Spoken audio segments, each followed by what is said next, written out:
ఇప్పుడు వాళ్ళ లైఫ్ సాఫీగా సాగింది.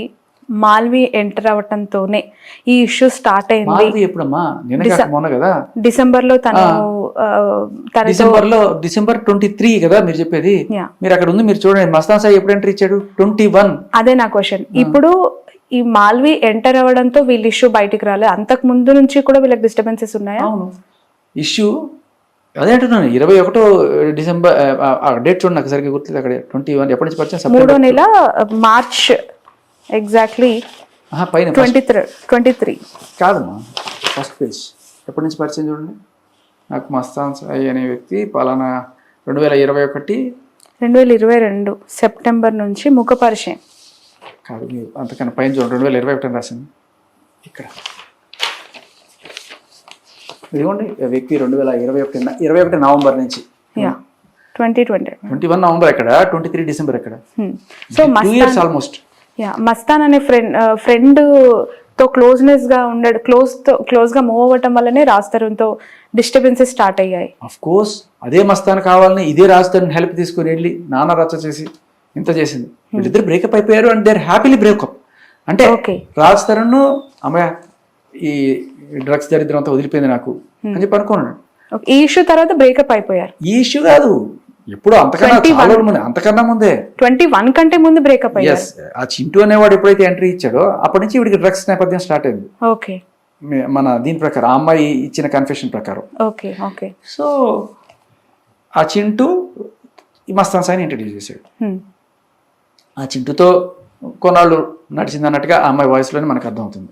తర్వాత మస్తాన్ సాయి, చింటూకి ఆల్రెడీ పెళ్ళి అయింది. ఎన్ని క్యారెక్టర్స్ శేఖర్ గారు ఇందులో, ఇవన్నీ కూడా మీరు ఎలా గ్యాదర్ చేశారు? అసలు వీళ్ళంతా ఎవరు? ఈ చంటి ఎవరు, చింటూ ఎవరు, చింటూ అనేవాడు మస్తాన్ ఎవరు, అండ్ చింటూ అనేవాడు డ్రగ్ పెడ్లర్. ఓకే, వరలక్ష్మి కేసులో A3గా ఉన్నాడు. తర్వాత దీంట్లో A1 ఈవిడ కేసులో. ఇన్ఫాక్ట్ ఆయన అబ్స్కాండ్ అయ్యి దాన్ని ఏమంటారు, ఇన్ఫార్మర్ గానో ఏదో మారుతారు కదా, ఆ చింటూ అనేవాడే పోలీసులకు ఇన్ఫర్మేషన్ ఇచ్చి ఈవిడ్ని అరెస్ట్ చేయించింది కూడా. కారణం ఏమై ఉంటుంది అంటే రాజ్ తరుణ్ కాదు, చింటూ ఇన్ఫర్మేషన్ వల్ల పట్టుకున్న పోలీసులకు కూడా ఆ రోజు న్యూస్ ఛానల్ మనం, అది కూడా ఒక పెద్ద, అంటే దిలీప్ గారు మాతో అనడం అవన్నీ కూడా లాయర్ భాష వేరే ఉంటుందమ్మా. లాయర్ అనేది క్లయింట్ ని ఎప్పుడు ప్రొటెక్ట్ చేసుకోవడానికి తగ్గట్టుగా ఆయన పాయింట్స్ అన్ని పెట్టుకొని చూస్తుంటాడు. మనకి క్రోనలాజికల్ ఆర్డర్ లో ఇక్కడ మనకు అందుతున్న పబ్లిక్ డొమైన్ లో దొరుకుతున్న సమాచారం ప్రకారం నేను మాట్లాడుతున్నాను. ఆయన నా క్లయింట్ నిర్దోషి అని ఫిక్స్ అయిపోయి అక్కడి నుంచి మొదలెడతాడు. సో ఇది జరిగిందంటే లేదు ఇది కాదు, ఇది జరుగుతుందని ఆయన వర్షన్ ఆయనకుంటుంది. లాయర్ మాట్లాడడం అనేది క్లియర్లీ ఆవిడ కోసం మాట్లాడతాడు. ఫీజు తీసుకుంటారు, ఆవిడ కోసం మాట్లాడకపోతే నా కోసం నీ కోసం మాట్లాడతారు. That is established. ఆయనకు కూడా తప్పు పట్టలేము, ఆయన క్లయింట్ని ఆయన రక్షించుకునే ప్రయత్నం చేయాలి. బట్ ఒక పాయింట్ ఆఫ్ టైంలో అన్ని ఫ్యాక్ట్స్ చెక్ చేస్తున్నప్పుడు క్లియర్ కట్గా మీ క్లయింట్ ఇది తప్పు అందుకున్నప్పుడు యూ షుడ్, ఒక మంచి రెప్యూటెడ్ లాయర్గా యూ షుడ్ తప్పమ్మా నువ్వు చేస్తున్నది అని చెప్పి you should move out of the case. Okay. So breakup అయిన తర్వాత పూర్తిగా లేదు ఇంకా రిలేషన్ క్లోజ్ అని అనుకున్న తర్వాత మళ్ళీ ఈ ఇష్యూ ఎందుకు స్టార్ట్ అయిందని మీకు అనిపించింది? ఎక్కడ స్టార్ట్ అయింది? అండ్ ఇప్పుడు పెళ్లి చేసుకున్నారు అనే వార్త, అబార్షన్స్ చేయించారు అనే వార్త, ఆ ఇంటి కోసం ఒక 15 కుక్కలు తన పైకి వదిలేసి వెళ్ళిపోతే ఫీడ్ చేయడానికి తన దగ్గర అమౌంట్ లేవు అని చెప్పి తను ప్రైమర్లీ చేసిన అలిగేషన్ నా ఇంటర్వ్యూలో. ఆ అమ్మాయి కాకపోయినా ఆ ఇంట్లో పని వాళ్ళు ఉంటారమ్మా. ఓకే, అసలు పనులు కూడా డబ్బులు ఇవ్వకపోతే వాళ్ళు మానేశారు అని చెప్పింది. అవును, ఈవిడ వచ్చిన తర్వాత ఇవ్వడం మానేశారు. ఈవిడ వచ్చిన తర్వాత చేసి ఎదరగానే వాళ్ళు తట్టుకోలేక వాళ్ళు పంపించేసిందో ఏం చేసిందో తెలియదు. బట్ ఈవిడ లేకపోయినా అక్కడ పనులు ఉంటారు. రాజ్ తరుణ్ ఉన్నా రాజ్ తరుణ్ చూసుకునేది ఉండదు. పనులు ఉంటారు, వాళ్ళకి డబ్బులు ఇస్తారు, వాళ్ళు చూసుకుంటారు. సో వాళ్ళకి డబ్బులు లేవు వీళ్ళకి డబ్బులు లేవు అనేది జస్ట్ కుక్ టప్ స్టోరీ. ఆవిడికి 20,000 కూడా కుక్కలు పెట్టుకోలేని స్తోమతుంది. పాపం అంత పెద్ద లాయర్కి మరి ఫీజులు ఎలా ఇచ్చుకుంటుంది? అతను న్యాయం కోసం ఫైట్ చేస్తున్నానని చెప్తున్నారు. అమ్మాయికి న్యాయం జరిగే వరకు పోరాడతానంటున్నారు. దిలీప్ శంకర్ గారికి పర్సనల్గా ఇది ఫస్ట్ పట్టించుకోకపోయినా తర్వాత ఇందులో ఉన్న ఇంటెన్స్ తెలుసుకొని నేను టేకప్ చేశానని చెప్పి దిలీప్ గారు చెప్పిన మాట మాతో. సో బయటికి ఎలాంటి కలర్ ఇవ్వచ్చు మనం చెప్పలేం. దానికి మనం ఏం చెప్తాం? ఆయన ఏమన్నా చెప్పచ్చు, ఆయన మనసులో ఏముందో మనకి ఎట్లా తెలుస్తుంది? రైట్. శేఖర్ గారు, యాక్చువల్గా మీలాగా రాజ్ తరుణ్ లాగా చాలామంది అబ్బాయిలు సఫర్ అయి ఉండొచ్చు, సఫర్ అవుతున్న వాళ్ళు ఉండొచ్చు. బట్ మీకు సపోర్ట్ ఆ స్థాయిలో, అంటే లావణ్యకి దక్కినంత స్థాయిలో దక్కుతుందని భావిస్తూ ఉన్నారా? ఏమో నాకు అంతకన్నా ఎక్కువే దక్కుతుంది అనిపిస్తుంది. అవునా? ఎందుకంటే మీరు అన్నారు కదా ఇందాక న్యాయం న్యాయం న్యాయం అని, అది ఒకటి ఉంది నిజంగా బలంగా నమ్మడం వల్లేనేమో ఇన్ని యూట్యూబ్ ఛానల్స్ ఒకళ్ళ తర్వాత ఒకళ్ళు పిలుస్తూనే ఉన్నారు. ఆవిడకి అర్థం కాని విషయం ఏంటంటే నేను ఆవిడ మీద ఏదో బుర్ర జల్లుతున్నానో లేకపోతే ఆవిడ మీద తప్పుడు ప్రచారం చేస్తున్నానో ఆవిడ అనుకుంటుంది. కానీ నిజానికి నేను ఏ ఛానల్కి వెళ్ళట్లా. ఆవిడ చెప్పాల్సింది ఏంటంటే, అయ్యా ఈ శేఖర్ భాష గారు ప్రధవా దరిద్రుడు దిక్కృష్టుడు, వాడు గంజాయి అమ్మాయిలు తరుస్తాడు, వాడికి వేరే పని లేదు, వాడికి డబ్బులు లేవు, ఇలా నీచుడిని మీరు ఇంటర్వ్యూలు చేయకండి అని మీకు చెప్పాలి. మీరు వదిలేయాలి అది నమ్మేసి. అలా చెప్పనండి, మీరు వదిలేయండి, సరిపోతుంది. అప్పుడు ఆవిడకి అర్థమవుతుంది జనాలు ఏది నమ్ముతున్నారో ఏది నమ్మరో, అంతే. ఇప్పుడు అదే ప్రచారం చేసుకుంటుంది ఆవిడ. ఎందుకంటే అదే చేస్తుంది ఇప్పుడు ఆవిడ. క్యారెక్టర్ అసాసినేషన్ చేసుకునేవాడిని. ఎందుకంటే నేనేమి మీడియా ముందుకు వచ్చి లేకపోతే నా కోసం ఎవరన్నా అమ్మాయి బాటలు వచ్చి మీడియా ముందుకు రాలా. వాళ్ళు చేసింది కూడా ఎంత నీచమైన పని అంటే, అది ఇంట్లో నేను పెట్టుకున్న ఫోటో పూజించే అమ్మాయిని తీసుకొచ్చి ఏదో అఫైర్ ఉన్న అమ్మాయిలాగా అట్లా చిత్రీకరిస్తున్నారు. ఓకే. రాజ్ తరుణ్ ఇండస్ట్రీకి చెందినవారు, అనేక సినిమాలు ఆర్టిస్ట్గా గత కొన్నేళ్ల నుంచి కొనసాగుతున్నారు. ఈ ఎంటైర్ ఎపిసోడ్లో కనీసం తనకు పరిచయం ఉన్న వాళ్ళు కూడా బయటకు వచ్చి మాట్లాడలేదు, తనతో కలిసి నటించిన వాళ్ళు కూడా వచ్చి కనీసం ఒక స్టేట్మెంట్ ఇవ్వలేదు. ఇలాంటి సిచ్యువేషన్ని ఎలా అర్థం చేసుకోవాలి? అవుట్ ఆఫ్ దిస్ బాక్స్ నేను జనరల్గా అడుగుతున్నాను. ఒకసారి వాళ్ళు వచ్చారంటే అమ్మాయి తగులుకుంటారు వరుస పెట్టి, మాకు బయట రాకపోయినా మిమ్మల్ని తగులుకున్నారు కదా, ఉన్నా కదా అడ్డంగా వాళ్ళుగా జస్ట్ స్పందించమని. యాక్చువల్గా మీరు అడిగిన క్వశ్చన్ కరెక్ట్. ఆ అమ్మాయి రకరకాల నా పెళ్లికి దేవుడే సాక్ష్యం కాకుండా కొంచెం వరుణ్ సందేశ్ సాక్ష్యం లేకపోతే రాజా రవీంద్ర సాక్ష్యం వీళ్ళ సాక్ష్యం అంటుంది కదా. అప్పుడు నన్ను అడగడం కదా, మీరు ఇల్లు వాళ్ళని కదా అడగాల్సింది. మీడియా నేను జనరల్ గా మిమ్మల్ని అడుగుతున్నాను, ఎందుకంటే కొంతమందితో నేను అట్లాంటి ప్రయత్నాలు చేయను. ఆరోపణలు వాళ్ళు ఏమనుకున్నారో నాకు అనవసరం. నేను ఓన్లీ లీగల్ డొమైన్ లో ఉన్నవి తీసుకుంటున్నాను. ఎందుకంటే దాదాపు 11 సంవత్సరాలుగా వీళ్ళు రిలేషన్ లో ఉన్నమాట. ఈవిడ బయట దేశానికి వెళ్తూ ఉన్నప్పుడు వెళ్ళిపోయిన తర్వాత వెనక్కి పిలిపించిన వ్యక్తి రాజా రవీంద్ర. అతను మాకు పెద్ద, మా పెళ్లి అన్ని విషయాలు రాజా రవీంద్ర గారికి తెలుసు అని చెప్పి ఆవిడ ఇచ్చిన స్టేట్మెంట్. ఈ రోజు వరకు రాజ్ తరుణ్ సరే రాజా రవీంద్ర తనపైన వస్తున్న అలిగేషన్స్ కి క్లారిటీ ఇవ్వడానికి కూడా మీడియా అంటే ఆరోపణలు లేక తనకు తెలుసు మేము కాల్ చేసినా ఆయన రెస్పాండ్ అవ్వలేదు. రాజా రవీంద్ర గారు కాల్ చేస్తే కూడా రెస్పాండ్ అవ్వలేదు. అనూహ్యంగా శేఖర్ భాష తెరపైకి వచ్చారు. సో మేము ఫస్ట్ అదే అంటున్నాను. మీరు ఇన్ఫాక్ట్ మీరందరూ కూడా నేను రాస్తున్న ఫ్రెండ్ అనుకుంటే ఫ్రెండే. ఎట్లా అంటే తనకి ఒక శ్రేయోభిలాషిగా, ఒక అన్యాయం జరుగుతున్న ఒక మగాడిగా తనకు సహాయం చేయడానికి వచ్చింది తప్ప. ఎందుకంటే మీరు నేను ఇస్తున్న ఇన్ఫర్మేషన్ చూడండి, ఏది ఇంటర్నల్ ఇన్ఫర్మేషన్ కాదు, ఇవన్నీ పోలీస్ డొమైన్ లో ఉన్న ఇన్ఫర్మేషన్, లీగల్ డొమైన్ లో ఉన్న ఇన్ఫర్మేషన్ తప్ప, అండ్ అలాగే మనకి పబ్లిక్ గా బయటకు వచ్చిన ఆడియో లీక్స్ తప్ప. నేనేది రాజు తన ఇంట్లో ఉండి చూశాను లేకపోతే, బట్ నేను దాన్ని నిశ్చితంగా విశదీకరించి విశ్లేషించాను అంతే. Okay okay right. హైదరాబాద్ లో భార్యా బాధితుల సంఘం అని చెప్పి ఒక సంఘం ఉంది. సో అలాంటి సంఘం కూడా దీనికి సంబంధించి కాదు, భార్యా బాధితుల అనడం కరెక్ట్ కాదు. భార్య కాదు, ఎవరైనా సరే బాధించవచ్చు. బేసికలీ ప్రస్తుతం ఉన్న సెక్షన్లు ఈ పవర్ పెట్టుకొని ఏదో పరిచయం ఉన్న వాళ్ళు కూడా బాధించవచ్చు. ఆఫీస్లో నాకు ప్రమోషన్ ఇవ్వలేదని బాసు, నాకేదో రిలేషన్, బాసు నన్ను ఏదో అడిగాడు ఫేవరు, అయినా నేను చేయకపోయేసరికి నాకు ప్రమోషన్ ఇవ్వలేదు, ఇలా ఏదో అక్కడ 2-3 ఫోటోలు ఉంటే చాలా క్లోజ్గా చాలా కేసు పెట్టేయచ్చు. అది కొంచెం బాధాకరం. ఓకే, అది ఎట్లా ఉంటుందంటే వీళ్ళిద్దరు చిన్న గొడవ చేసుకొని కొట్టుకొని ఏకంగా రేపు మాట్లాడని చెప్పేసి. ఓకే, రాజ్ తరుణ్ కొన్నేళ్ళ ఇండస్ట్రీలో ఉండి ఎంతో మంది మన్నలను పొందిన వ్యక్తి కదా. ఇలాంటి ఇష్యూలో తప్పు తన వైపు లేదు అని తెలిసినా కూడా, లైక్ ఏదో నా మీద నిందలు మోపుతుందని తెలుసుకున్నప్పుడు ఒకసారి కాకపోతే ఒకసారైనా మీడియా ముందుకు వచ్చి ఒక చిన్న స్టేట్మెంట్, తను పెట్టినవన్నీ కూడా ఫేక్ అని మీరు కలెక్ట్ చేసిన ఈ ప్రూఫ్స్తోనైనా తను బయటకు వచ్చి ఉంటే తన మీద వస్తున్న అనేక ఆరోపణలు లేదంటే నిందలకి కనీసం ఒక క్లారిటీ ఇచ్చిన వాడిగా ఉండేవాడేమో కదా. ఎందుకు తప్పించుకుంటున్నాడు అనేది ఒక స్ట్రైట్ క్వశ్చన్ అందరి నుంచి రేజ్ అవుతుంది. దానికి మీ వర్షన్ ఏంటి? నేను చెప్తాను, తన వర్షన్ ఏంటి తనే చెప్పాలి. బట్ ఒకటే అనుకునేది ఏంటంటే మేబీ ఒక యాంటిసిపేటరీ బెయిల్ కోసం అప్లై చేశాడు, సేఫ్ సైడ్ నాకు తెలిసి. అంటే కొంచెం కీడించి మేలంచమంటారు కదా, ఆ టైప్లో ఆలోచిస్తున్నాడేమో. బేసికలీ దీనికి ఎఫ్ఐఆర్ అయ్యే సీనే లేదు. కానీ ఏదో మొత్తానికి ఈ మీడియా హడావిడి వల్ల పెట్టకపోతే మళ్ళీ ఏదో పెద్ద రభసోపం పెట్టినట్టున్నారు.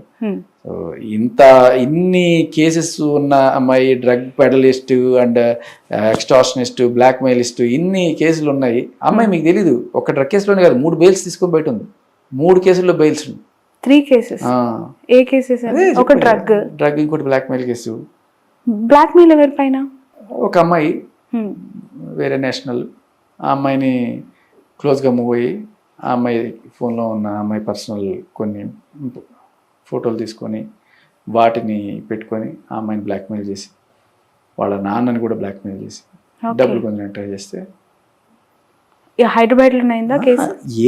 విచిత్రం ఏంటంటే ఇదే నార్సింగి పోలీస్ స్టేషన్ లో కేసు అయ్యి జైలుకి వెళ్ళి బయటకు వచ్చి ఆ మాత్రం చూసుకోరా, ఈ అమ్మాయి ఇట్లాంటిది, ఈ అమ్మాయి పెట్టే వాటిలో నిజాలు ఉంటాయని పెట్టేస్తారా ఎఫ్ఐఆర్? చూడాలి కదా కనీసం. అంటే ఒకటి చెప్తారు కొంతమంది, అంటే SHOకి ఒకసారి కేసు పెట్టి అదే ఎఫ్ఐఆర్ అయితే కానీ ఇన్వెస్టిగేషన్ చేసే అధికారం ఉండదండి. అలా నువ్వు ఎఫ్ఐఆర్ పెట్టేసుకుంటూ పోతుంటే ప్రతి ఒక్కడ అంటే క్రెడిబిలిటీ లేకుండా చాలాసార్లు అలా అని వెళ్ళిన ప్రతి ఒక్కరికి ఎఫ్ఐఆర్ పెట్టరమ్మా. మీరు వెళ్తే పెడతారు. నేను వెళ్ళి అంటే నాకు అమ్మాయి తంతుంది, లేకపోతే కుడుతుంది, లేకపోతే బ్లాక్మెయిల్ చేస్తుంది, రేప్ కేసులు పెడతాను, బెదిరిస్తుంది, ఇదని అనుకో, చూద్దాంలే పగబో, చచ్చిపోతున్నా కూడా పగబో అంటారు. వినే పరిస్థితి లేదంటారా పోలీస్ స్టేషన్లో మగవాళ్ళ కోసం? అవ్వాలంటే నీకు కనీసం 4-3 గంటల కూర్చొని సార్ అంటే ఇప్పుడు మనం అన్ని మనకు అప్పుడు వెళ్తే చూడండి అలా ఉంటుంది అనమాట. సో అది చాలా దారుణం అమ్మా, అబ్బాయిలకి చాలా ఘోరమైన రోజులు. We are living in the very worst time. ఎక్కడ మార్పు రావాలంటారు? అంటే ఇలాంటి సిచ్యువేషన్స్ నిజంగానే ఫెయిర్గా ఉన్న అబ్బాయిలు ఉన్నారు, లైక్ మీరు రాస్తారు, ఫెయిర్గా ఉన్న వ్యక్తి తను ఇలా ఇబ్బంది పడుతుంటే చూడలేకొచ్చానంటున్నారు. ఆఫ్ కోర్స్ మీరు ఇస్తున్న ఇంటర్వ్యూస్ కింద చాలా మంది మీకు సపోర్ట్ చేస్తున్న youngsters, young generation, male world అంతా కూడా శేఖర్ చెప్తుంది నిజమే. చాలా మంది అమ్మాయిలు కూడా గ్రహించాల్సింది ఏంటంటే అమ్మని తిట్టింది అమ్మాయి ఇంత నీచంగా, ఒక కొడుకుతో అమ్మకి రిలేషన్ అంటే కట్టి రాస్తాను వాడు అలా తిడితే తప్పు కదమ్మా. మీరు ఒక అమ్మాయిని ఐడెంటిఫై చేసుకుని మిమ్మల్ని మీరు ఐడెంటిఫై చేసుకునేటప్పుడు ఆ అమ్మాయితో ఐడెంటిఫై చేసుకోకండి దయచేసి. ఒక డ్రగ్ పెడలిస్ట్ తోటి, ఒక బ్లాక్ మెయిలర్ తోటి, పచ్చి బూతులు మాట్లాడే ఒక అమ్మాయితోటి మన సాటి మహిళ, మన సాటి అమ్మాయిని పొరపాటును కూడా ఐడెంటిఫై చేసుకోకండి. అసలు కాదమ్మా, మీరందరూ మంచివాళ్ళు, చాలా మంచివాళ్ళు, బ్రహ్మాండమైన వాళ్ళు. ఇలాంటి వాళ్ళు 1% కూడా ఉండరు, 0.01% ఉంటారు. అంటే 150 కోట్ల 0.01% పెద్ద సంఖ్య. బట్ అలాంటి వాళ్ళు ఈ సిస్టమ్ని మిస్యూజ్ చేసుకుంటూ పెట్టే కేసులు, బెదిరింపులు, బ్లాక్మెయిల్స్ ఈ రోజు నడుస్తుంది మన దరిద్రం. Okay, but Lavanya finally interview ఎలా కంక్లూడ్ చేసింది అంటే, నేను ఎంత దూరమైనా వెళ్తాను, అవసరమైతే పవన్ కళ్యాణ్ గారి ఇండస్ట్రీలో 3 భార్యలకు న్యాయం చేసిన వ్యక్తి, నాకు రాస్తారు అన్యాయం చేశారు కాబట్టి నేను ఆయన దగ్గరికి వెళ్ళి న్యాయం చేయమని కోరుతాను అని చెప్పి ఏపీ డిప్యూటీ సీఎంని కూడా ఆమె రిక్వెస్ట్ చేయడం జరిగింది. మరి ఆ డౌట్ ఏంటంటే, పవన్ కళ్యాణ్ గారిని కోరాలనుకున్నప్పుడు దిలీప్ శంకర్ గారు పవన్ కళ్యాణ్కి అగెనెస్ట్గా మాట్లాడారు కదా ఎలక్షన్స్లో, కొంత వినా మీకు తెలిసే ఉంటుంది కదా. మరి ఆయన్ని ఎందుకు పెట్టుకున్నారు అంత అభిమానం ఉంటే? ఇప్పుడు పవన్ కళ్యాణ్ అభిమానులు చాలామంది అప్పట్లో ఈయన ఫర్గా మాట్లాడాడు చాలా రోజులు, ఎలక్షన్స్ దగ్గరికి వచ్చే కొద్దీ రివర్స్ అయ్యింది. అది తన వ్యక్తిత్వం అంటే పర్సనల్ ఇంటెన్షన్ కావచ్చు. అయినా కూడా ఆన్ ఎలక్షన్స్ పవన్ కళ్యాణ్ అన్నప్పుడు పవన్ కళ్యాణ్కి వ్యతిరేకంగా మాట్లాడిన వ్యక్తిని లాయర్గా పెట్టుకొని నేను పవన్ కళ్యాణ్ దగ్గరికి వెళ్తానని ఎలా అంటావు? పాయింట్, నీ ఇష్టం, వెళ్ళొచ్చు, ఇప్పుడైనా ప్లేట్ ఫిరాయించవచ్చు. Okay, right. ఫైనల్లీ చాలా డాక్యుమెంట్స్ మీరు తీసుకొని వచ్చారు. ఏం డాక్యుమెంట్స్ అవన్నీ? ఇది ఆమె కంప్లైంట్ అమ్మా, ఒక్కటి చాలా మనకి ఏమక్కర్లే. కాకపోతే ఇప్పుడు ఏంటంటే ఈ కంప్లైంట్ ఫేక్, ఇది నా రైటింగ్ కాదు, సరే నీ రైటింగ్ కాదు, నీ సంతకమే కదా, అయినా కూడా ఇది నేను పెట్టలేదు, వేరే వాళ్ళు బలవంతంగా నాతో పెట్టి ఇంకా చిల్లర ఆ రోజు నేను లేనని చెప్పి సాక్ష్యాలు సృష్టించడానికి మనం హాస్పిటల్లో ఉన్నామను, లేకపోతే ఇదిగో చూడండి వెడ్డింగ్ కార్డు ఎవడైనా కొట్టించచ్చు ఎక్కడికైనా పోయి, దాని మీద చూడండి mister and Mrs Raj Tarun అని రాశారు, ఎప్పుడైనా రాసుకోవచ్చు, వాళ్ళు కూడా రాసుకోవచ్చు. ఇక ఇలాంటి ఇంకా చిన్న చిన్న వీరిని కూడా బేసికలీ మనం చూస్తున్న చాలా సినిమాలను బయట కూడా మన క్లయింట్ నిర్దోషాన్ని ప్రూవ్ చేయడానికి తను ఆ టైంలో ఆ క్రైమ్ జరిగినప్పుడు అక్కడ లేడు, ఇంకెక్కడో ఉన్నాడు, ఇలాంటివన్నీ కూడా మనం ఓకే. సాక్షి ప్రొడ్యూసర్ అని చూస్తుంటాం. బట్ ఆయన కష్టాలు ఆయన పడుతున్నారు పాపం. అది ఇది ఎఫ్ఐఆర్. ఇవి అమ్మాయి డ్రగ్ కేసులో అమ్మాయికి రిమాండ్ రిపోర్టు. ఓకే. దాంట్లో NDPS 22B సెక్షన్, దాంట్లో 10 ఏళ్ల వరకు జైలు శిక్ష. ఓకే. సో ఇవన్నీ మీరు పూర్తిగా చదివి వీటిని అర్థం చేసుకున్న తర్వాత ఇంకా పూర్తి కాలేదమ్మా, చదువుతూనే ఉంటారు. రోజు కొత్త కొత్త పాయింట్లు ఏదో ఒకటి జరుగుతూ ఉంటాయి. ఓకే. వదిలిపెట్టరా అయితే ప్రస్తుతానికి? మీరు వదిలిపెడితే నేను వదిలిపెట్టేస్తాను. మీరు మళ్ళీ ఎవరిని పిలిచినప్పుడు మళ్ళీ ఇదే చెప్పాలా, కొత్తది ఏమైనా దొరకపోదా అని చెప్పి చదువుతూనే ఉన్నాను అంటున్నారు. ఇది కాదు కదా, కొత్తగా ఏమైనా దొరుకుతాయేమో అంటే. ఇప్పుడు ఏంటంటే కొత్త నాకు ఎట్లా దొరుకుతున్నాయంటే మా, ఇప్పుడు వీటిని నేను బయటికి తీసుకొచ్చాను కదా, వీటికి సందేశం ఇచ్చుకోవడం కోసం వాళ్ళు ఏదో ఒకటి చెప్తారు. వాటిని జాగ్రత్తగా అబ్జర్వ్ చేస్తే ఇక్కడ మళ్ళీ వాళ్ళ దాంట్లో పాటలు దొరుకుతున్నాయి, కొత్త కొత్త విషయాలు దొరుకుతున్నాయి. సో వాళ్ళు మీడియా ముందుకు వచ్చి మాట్లాడిన ప్రతి దాంట్లోనూ ఏదో ఒకటి దొరుకుతుంది నాకు. యాక్చువల్లీ దిలీప్ శంకర్ గారు మాట్లాడారు, ఏమన్నారు, నేను ఆవిడ కేసు తీసుకోకముందు అంత ఈజీగా ఏం తీసుకోలేదు, ఆవిడ 170 ఫోటోలు, వాళ్ళని కాల్ రికార్డింగ్లు ఇవన్నీ పెట్టారు, అందుకని నేను అవన్నీ విని కేసులో విషయం ఉందని నమ్మి లావణ్య చౌదరి గారి అని నొక్కి ఒక్కనేస్తూ ఆవిడకి తీసుకున్నానని చెప్పారు. అంటే అన్ని తీసుకున్న ఆయన ఆధార్ కార్డు పాన్ కార్డు చూడలేదా? బేసిక్ కదా అది. ఒక క్లయింట్ కేసు తీసుకున్నాడు, ఆధార్ కార్డు పాన్ కార్డు ఆవిడ పేరు లావణ్య అనే ఉంది, వాళ్ళ నాన్న పేరు కూడా రామారావు ఉంది. సడన్ గా వీళ్ళిద్దరిని చౌదరి చేసేసి ఆ కాస్ట్ కార్డు ఏమన్నా వాడారా? మరి ఆయనే చెప్పాలి దానికి సమాధానం. ఎక్కడ చెప్పలేదు ఆయన సమాధానం. సడన్ గా ఎందుకు అలా చేశారు అంటే, ఇప్పుడు సపోజ్ నేనేదో సరే నా పేరులో రెడ్డి లేదనుకోండి, శేఖర్ రెడ్డి అనుకోండి, ఓకే శేఖర్ రెడ్డి అని పిలవడం తప్పలేదు. నా పేరులో రెడ్డి లేదు, నేను శేఖర్ అనే పెట్టుకున్నాను. నేను రెడ్డి అంత మాత్రాన ఏ శేఖర్ రెడ్డి అనిపిస్తారా? లేకపోతే బ్రాహ్మణ్ అనుకోండి, నేను శేఖర్ బ్రాహ్మణ్ అని పిలుస్తారా? కాదు కదా. పేరు ఏది ఉంటే అదే పిలవాలి కదా. ఎగ్జాక్ట్లీ. అందులోనూ మీరు లీగల్గా పర్ఫెక్ట్గా ఉన్నప్పుడు అలాగే పిలవాలి. ఏమన్నా మార్చారా రీసెంట్గా? అది కూడా మనకు తెలియదు. అది కూడా ఉంటే చూపించండి. రైట్. నిన్న మీరు ఆ పర్టికులర్ స్టూడియోలో దిలీప్ గారు మాట్లాడుతున్నప్పుడు ఎందుకు అలా వెళ్ళిపోయారు అనేది ఎవరికి అర్థం కాలేదు. అప్పటికే చాలా టైం అయిపోయింది, మీకు వేరే స్కెడ్యూల్స్ ఉన్నాయి అనేది. ఇప్పుడు దిలీప్ గారు మాట్లాడే మాటలు, అలాగే ఆ అమ్మాయి అప్పటికి ఇంకా జాయిన్ అవ్వలేదు అనుకుంటాను. దిలీప్ శంకర్ గారు మాట్లాడే మాటలు వినడానికి నేను మా ఇంట్లోనే కూర్చొని వినొచ్చు, ఆయన టీవీ చూడొచ్చు. దానికి నేను అక్కడ దాకా వెళ్ళి RTV స్టూడియోలో కూర్చొని నేను దిలీప్ గారిని చూస్తున్నానా లేదా అని చెప్పి వాళ్ళకి ప్రూఫ్ ఇవ్వక్కర్లా. నేను ఏదన్నా మాట్లాడాలనుకుంటే అది చేయొచ్చు. బట్ నేను చెప్పాలనుకుంటే అక్కడ ఆల్రెడీ చెప్పేశాను. ఆ టీవీ ఛానల్ వాళ్ళు ఇదిగో ఇది విషయం, దీనికి క్లారిటీ ఇవ్వండి అని చెప్పి నేను ఎప్పటి నుంచో అడుగుతుంటే ఇవాళ నన్ను పక్కన పెట్టుకొని అడిగారు. నాకు అదే కావాల్సింది, నువ్వు అడిగేసావు. I gave you the documents, you do your job. నాకు ఇంకా వేరే పని లేదు, అక్కడ కూర్చొని ఆర్గ్యుమెంట్లు చేసే పని లేదు. నేను చేయాల్సింది చేసేసాను. ఇంకా మీరు మాట్లాడుకోమని నన్ను అది ఎందుకు ఇది ఎందుకు అని అడగాల్సిన పని లేదు. మీకు ఇచ్చేసా, జనాల్లో వాళ్ళకి వెళ్ళాల్సింది వెళ్ళిపోయింది. అది ఆయన చెప్పిన కార్డు లేకపోతే ఈ వీడియోలు ఇవన్నీ కూడా నిజమా కదా అనేది జనాలు నమ్ముతారు. మీడియాలో అడుగుతున్నారు కాబట్టి కోర్టు తెచ్చేది కోర్టు. ఇప్పుడు ఇన్ని ఆధారాలతో నా దగ్గర ప్రతి ఒక్కటి ఉంది, డేటా అంటుంది, ఫొటోస్ అంటుంది, చాటింగ్ అంటుంది, ఎవ్రీథింగ్, ఇంట్లో ఉన్న అన్ని ఫుటేజెస్ అంటుంది. ఇవన్నీ తీసుకెళ్ళి పోలీస్ స్టేషన్లో ఆమె కేసు పెట్టింది. ఎక్కడైతే తన మీద కేసు పెట్టిన నార్సింగ్ PS ఉందో అదే కేసు అదే PS లో తన మీద. ఇప్పటిదాకా నేను ఈ క్వశ్చన్ అడగలేదు, ఇన్ని డీటెయిల్స్ ఇచ్చింది కదా. అలాగే మాల్వి మల్హోత్రా చాట్ కూడా మీడియాకు లీక్ చేసింది కదా. దాంట్లో డేట్లు కూడా మనం చూసాం కదా. ఈ సంవత్సరం 23 or 24 మధ్యలో అట్లా ఏదో ఉన్నట్టుంది.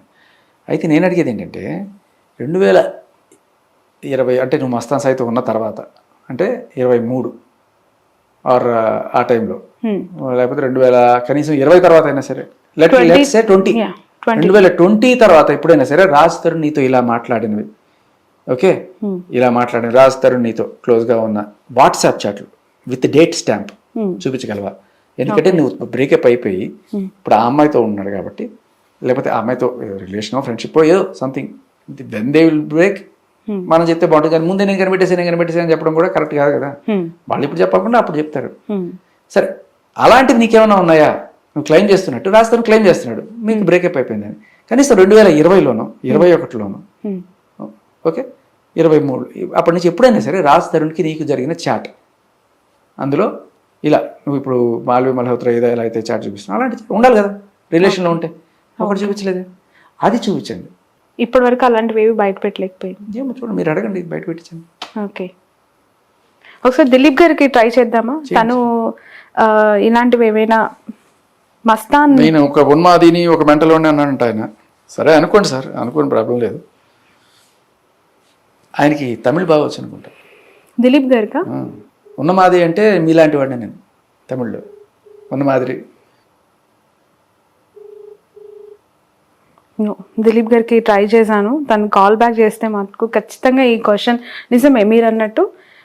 ఆ తర్వాత ఆఫ్టర్ చాటింగ్ కన్వర్జేషన్స్ కావచ్చు, ఫోన్ కన్వర్జేషన్స్ ఏమైనా తను మంచి పాయింట్ ఇది కూడా ఒకసారి క్లారిటీ తీసుకోవాలి దీనిపైన. ఎందుకంటే ఇప్పటివరకు ఇలాంటి డిస్కషన్ ఎక్కడా కూడా జరగలేదు. మాలాంటి మీడియా వాళ్ళు అప్రోచ్ అయినప్పుడు కూడా తను ఏమి సబ్మిట్ చేసింది అనే దాని గురించి డిస్కషన్ జరిగింది, కానీ ఎప్పుడెప్పుడు సబ్మిట్ చేసింది, ఏం చేసింది అనేది మేము ఎప్పుడు. అంటే ఇంకా 2 రకాలు ఉంటాయి. ఇప్పుడు ఒక ఫోటో చూపించారు అనుకోండి, ఫోటోలో కింద ఒక డేట్ కూడా ప్రింట్ చేసేసి ఇదిగోండి టైం స్టాంప్ అని పెట్టచ్చు. కానీ వాట్సాప్ చాట్లో టైం స్టాంప్ మేనేజ్ చేయలేరు. ఫేక్ వాట్సాప్ యాప్లు కూడా ఉన్నాయి. ఇన్ఫాక్ట్ ఇప్పుడు మాల్వీతో చేసిన చాట్ ఒరిజినల్ చాటా ఫేక్ చాటా అనేది కూడా they will send it to WhatsApp for అథెంటిఫికేషన్ checking. Okay, so మనం అది కూడా చూడొచ్చు. లైక్ ఫేక్ చాట్స్ కూడా రిలీజ్ చేసి మీడియాలో హల్చల్ చేసి, but I don't think they will go to that extent. అట్లాంటి ఉంటే వాట్సాప్లో చూపిస్తే వీ కెన్ బిలీవ్. శేఖర్ గారు, ఈ ప్రాసెస్లో ఏమర్థమైందండి? అబ్బాయిలకు సంబంధించి చట్టాలు కానీ లేదంటే శిక్షలు కానీ వీటి పట్ల మీరు చూస్తున్నారు కదా ఎవ్రీడే. ఇవన్నీ కూడా ఒక అందుకు మంచిగా జరుగుతున్నాయి. ఇట్లా ఇన్ని అరాచకాలు జరుగుతున్నాయి. కళ్ళ ముందే ఈ మస్తాన్ సాయి ఫేక్ కేసు అని చెప్పి పెట్టింది. 1.5 సంవత్సరం పాపం అతను సఫర్ అయ్యాడు. సరే అతని వేరే కేసులు ఉంటే అది ఓకే, బట్ కళ్ళ ముందు తేలుతున్న తప్పుడు కేసు. అలాగే రేపు రాస్తారు. ఇంకా ఎన్ని కేసులు ఇట్లా తప్పుడు కేసులు, ఎన్ని తప్పుడు కేసులు పెడతారు, ఎన్నిసార్లు హింసిస్తారు. అది కూడా ఇంత దారుణమైన సెక్షన్ 493 పెట్టారు రాజస్థాన్ మీద. అఫ్ కోర్స్ తప్పుడు కేసులు పెట్టారు, బట్ శిక్షలు అనుభవించేది ఎండ్ ఆఫ్ ద డే తప్పు. ఇప్పుడు మీరు అంటున్నారు రాస్తారు ఉంది తప్పు లేదంటున్నారు, బట్ తప్పు చేసామని అమ్మాయి పెట్టింది, శిక్ష పడాల్సిందే అని చెప్పి భీష్మించి కూర్చుంది. సో అంత టఫ్గా మేము ఫైట్ చేస్తామంటున్న అడ్వకేట్ కూడా తన వైపు ఉన్న పరిస్థితుల్లో ఇప్పటి వరకు బయటికి రాకుండా తను మాట్లాడకుండా బెయిల్ వచ్చిన తర్వాత అయినా ఒకవేళ నిజంగానే శిక్షలు పడ్డాయి అనుకోండి, చాలా సఫర్ తన లైఫ్ అంతా కూడా. అమ్మా ఇది ఇక్కడ ఏమంటారు, ఎఫ్ఐఆర్ తర్వాత ఛార్జ్ షీటు తర్వాత రిమాండ్ తర్వాత ఈ కోర్టులోకి వెళ్ళాలి, తేలాలి.